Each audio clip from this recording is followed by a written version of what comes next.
Let's get situated. We're a little far away. Ugh, what a bootleg setup.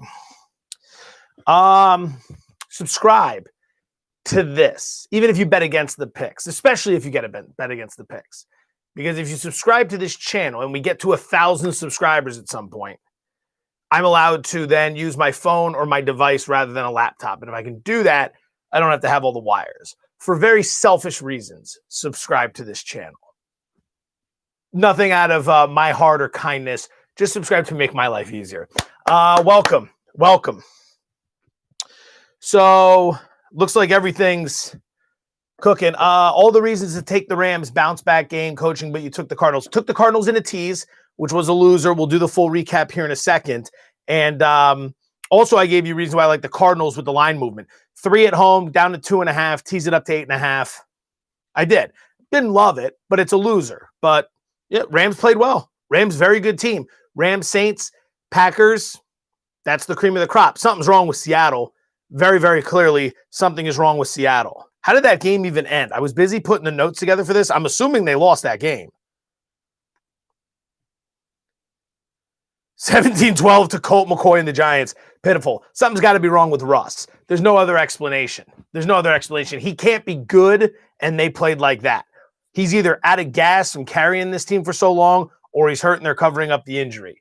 Do not even consider washing that shirt. Yes, you watched this morning. All right, so 5-2 from the morning, 5-2. That's the recap. We have one pending, which was the Green Bay tease we opened up that we were going to close tonight. We'll get to that in a moment. That was one of 8 selections. So the 7 that have been graded, the Lions. First of all, I get up really early for Daily Wager on Sundays. I'm up at 3 a.m. So sometimes I fall asleep during some of these games. I take like a 15-minute power nap on the couch. That happened at like when all the first wave of games were going into the fourth quarter, and everything flipped. Everything flipped. Whatever everything was doing, I woke up from this nap. I thought I was in another expletive world because the Lions came back to win that game. I went back and watched how all these games ended. Oh my God, Chicago. If you are a Bears fan, I cannot imagine how fast you can't wait to get Nagy and Trubisky out of there. And Pace, the general manager who's responsible for all this. Good God, that was awful.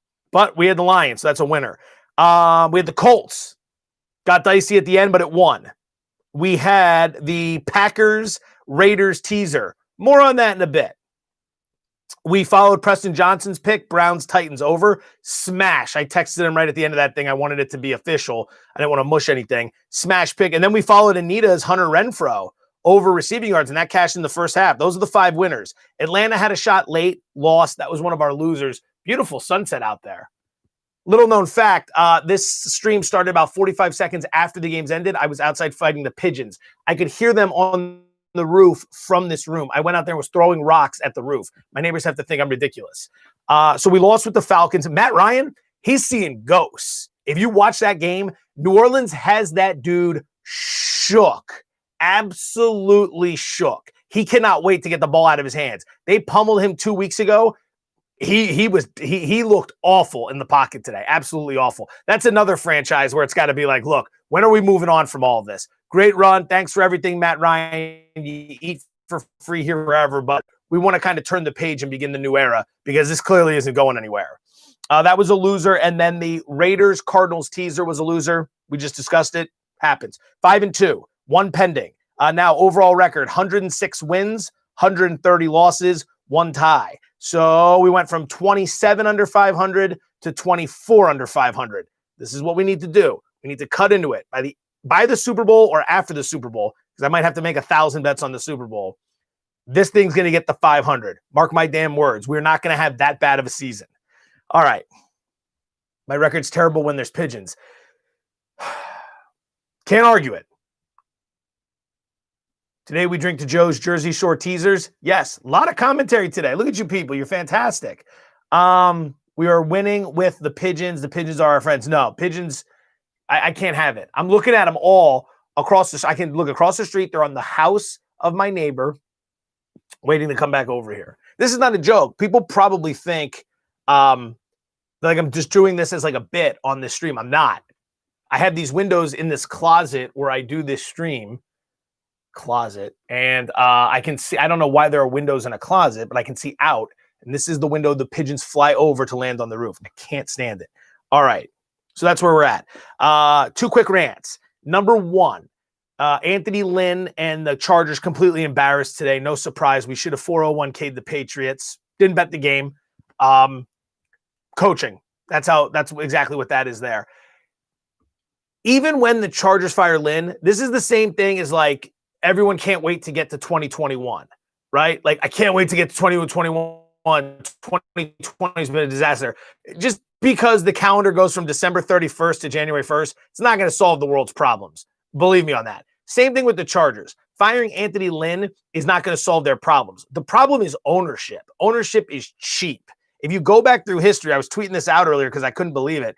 If you go back through when Dean Spanos took over from his father, Alex Spanos bought the team. Dean took over in like 94 when Bobby Ross was the coach. Ross left 2 years later to go to Detroit, right? So if you go through everything since then, they hired Kevin Gilbride, who went 6-16, June Jones, who went 3-7, Mike Riley, 14-34. Marty Schottenheimer was good. They fired him after he went 14-2. Norv Turner goes 56-40 and gets the AFC Championship game, but never gets him over the hump. Mike McCoy goes 27-37, and then there's Anthony Lynn. The Chargers go cheap at head coach. And not only that, they go cheap on the coaching staff around him. If you ever wondered why special teams is such a joke with the Chargers, that's the reason. They don't spend the money for a good special teams guy. They barely spend the money for a head coach. They are a cheap organization. And when you're cheap, I'm not saying efficient or cost effective. I'm just saying cheap. Right? There's a difference between cheap and frugal. There's a difference between cheap and cost efficient. They are not cost efficient. They are just cheap. These are the results you get. All this wasted talent because you have such poor coaching. Like if Bill Belichick was coaching the Chargers and Anthony Lynn was coaching the Patriots, what would the results have been today? Patriots don't have much. The Chargers have more talent on both sides of the ball. It's just coaching.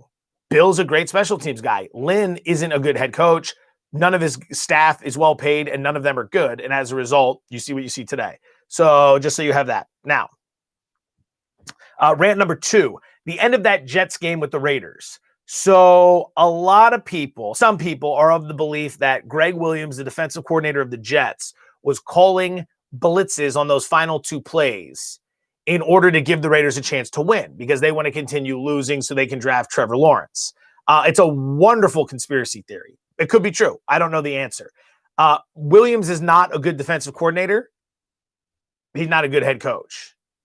I mean, his track record speaks for itself. He had success in New Orleans with the Saints and when they won the Super Bowl, the Bounty Gate thing and all that. But forget about all that.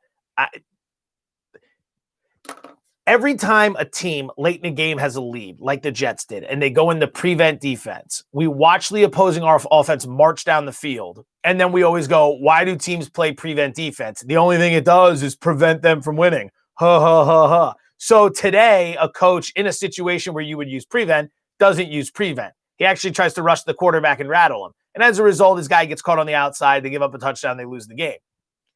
Is that really trying to lose? Or is it just, say, negligence, a bad decision, right? It's not like the Jets are great decision makers. It's not like it's a good coaching staff. I mean, I almost think we're giving them too much credit for going out there and trying to lose the game at the end. Like, look, we're so smart, we're going to call this so it looks good, but then we lose and we still get Trevor Lawrence. And if you're Trevor Lawrence, you're going to need a complete house cleaning with that organization before you're even willing to go to a place like that. Good God. All right, so there we go. Those are a couple rants I wanted to get off my chest. Kansas City hosting Denver tonight. Weather between 35 and 40 degrees. A little chilly, but not awful. 0% chance of precipitation. I don't know why the Weather Channel will say things like that. Why would you commit to 0%?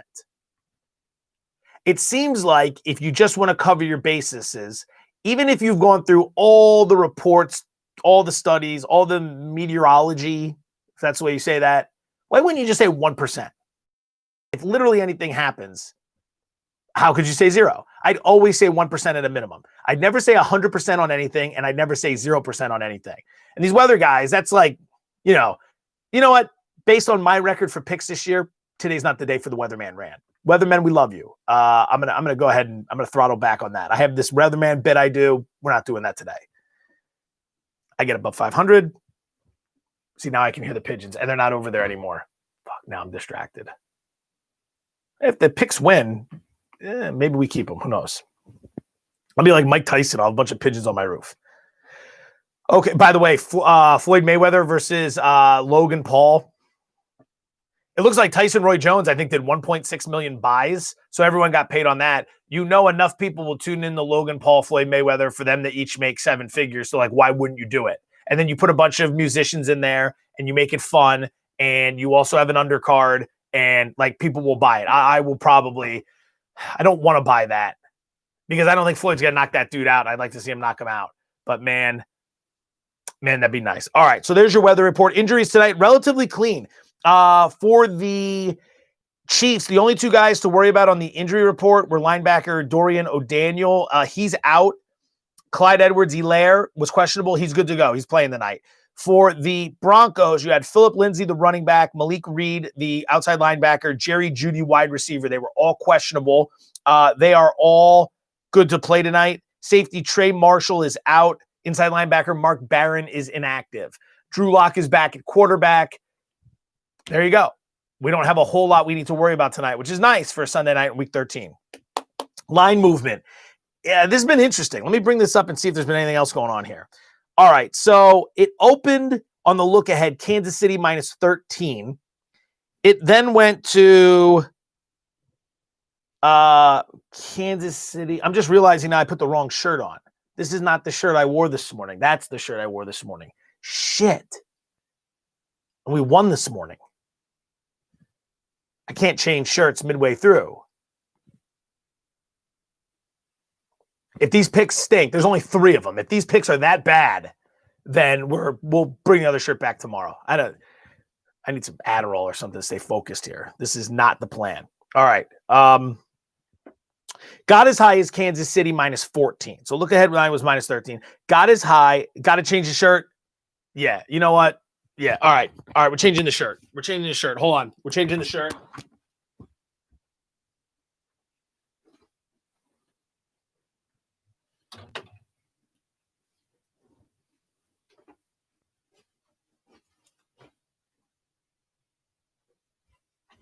It's such ridiculously bad mojo to even think that would have been okay. All right. We're back. We haven't officially given out any picks yet. So look at this. Man, a lot of you people. All right, we're going with it. So, yeah, we're changing the shirt. It's hot. We're sticking with it. Pigeons in the wrong shirt. I see every reason to fade. You can fade if you want. We're hot today. We're cold overall. So then the line got back up to Kansas. Try to jump back in here. Got back up to Kansas City minus 14, right? Starting yesterday into today is where the Denver money started coming in. So it went down to 13. I see it as low as 12.5 at some spots, 13 at others. Total open 50.5 up to 51. So a little bit of over money and some Denver money's been coming in today. The ticket count naturally is all over Kansas City. Kansas City had been on a tear covering point spreads. That's not the case. They've missed the spread in 3 straight. Does that mean they're going to miss the spread tonight? No, it doesn't mean that at all. But numbers continue to get high. Like, they're at Tampa Bay last week. That's a good Bucs team. They might not be great, but you're laying 3.5 on the road there. You're laying 13 here against a divisional opponent. The other one was, I think, 10 against Carolina, who played them pretty well a few weeks ago when they had that game. So, moral of the story, they haven't been covering. So, the Raider game. It was the Raider game. Sorry, the Carolina game was even before that, which they may have covered. I got that confused with the Saints. But they know they've missed 3 straight. Doesn't mean they're not going to cover tonight. So there's where we're at. Upcoming schedule for Kansas City. They're at Miami, at New Orleans, hosting Atlanta, hosting the Chargers. The Charger game shouldn't even be expletive played. Chargers will find a way to win that game, though, and cost themselves a draft pick. Because if the situation plays out where Kansas City can't prove their seeding, they might rest everyone to get set for the playoffs, and then the Chargers go out and win and will cost themselves their draft pick. That's Charger football, baby. That's how they do things. All right, so here we go. Enough time. I know you guys all have some things to do on Sunday night. I appreciate it. 3 picks tonight. I'm closing the first one. I'm going to close that tease I had with the Packers with Kansas City. 12.5, tease it down 6 points. I can get inside of 7. Kansas City minus 6.5. I see them having the lead in this game. I don't know if they cover the 13. I don't want to mess around with the 12.5, 13 there, to be honest. Backdoor's always wide open in a situation like that. I'm not really sure what to expect from Denver either. I have 2 theories. After the quarterbacks really embarrassed that team last week by all of them doing the COVID thing, and then they had to start that kid who was a wide receiver from the practice squad. On one hand, I think the locker room could look at those guys and just be like, F you guys. You guys embarrassed us nationally.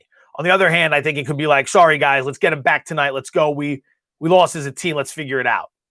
I don't know how it's going to play. I wouldn't be surprised if the locker room was furious at those dudes and ready to pack it in based on how the season is gone.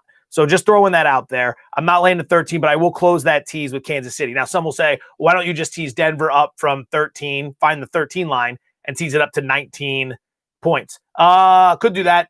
But again, it's Kansas City. And the idea of Kansas City winning 31-10, 40-20, any of those scenarios terrifies me. I'll be honest, I'm not supposed to think like that.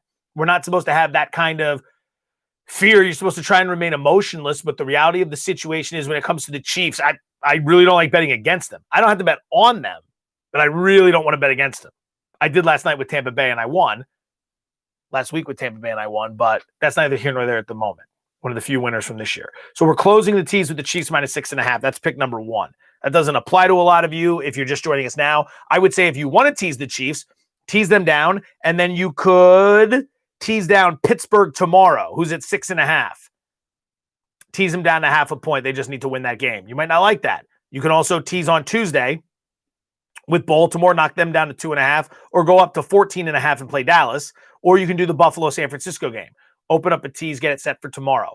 That reminds me, tomorrow's stream will cover all 3 of those games, 2 p.m. Eastern, 11 a.m. Pacific. Right back here, 2 p.m. Eastern, 11 a.m. Pacific. So it's going to be the Chiefs minus 6.5, closing the tease, number 1. Number 2, 2 props tonight. Travis Kelce under 74.5 receiving yards. So you might be thinking you're betting on the Chiefs, but you're going to play against Kelce. Why? Denver defends the tight end position very well. In terms of fantasy points allowed to opposing tight ends this season, 4th fewest. Now you may say, what the hell does that matter when it comes to a bet? Well, if you're not giving up lots of receptions, yards, or touchdowns, you're not giving up lots of fantasy points, right? Reverse engineered. If you're not giving up lots of fantasy points to tight ends, that means you're not giving up a lot of receptions and receiving yards.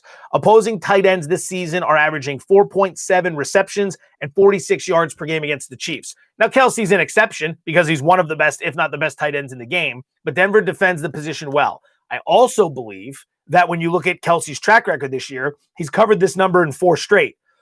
He's covered this number in 7 of 10, and he's averaging 89 receiving yards per game this season. I think that number there is a bit of bait. They're setting it low like, hey, come on in.